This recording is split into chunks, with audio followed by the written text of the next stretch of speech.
How to enable full screen on Fivem. Now this process is very easy as long as you follow on the specific steps.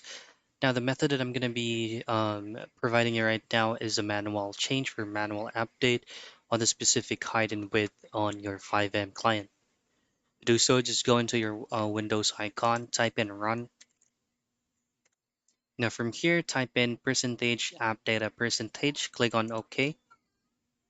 And then in here, simply choose on Citizen FX, and then you will should be able to see GTA 5 settings.txt.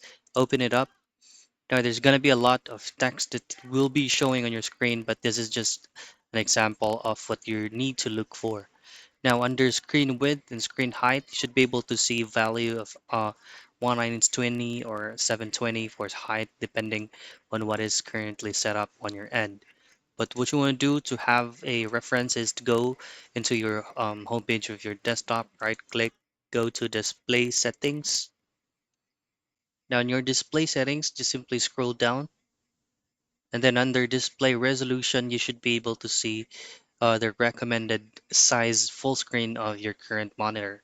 So 1920 by 1080, just simply update the screen height into 1080 and click on save on the notepad. And that's it. That's how you basically enable full screen on Fivem.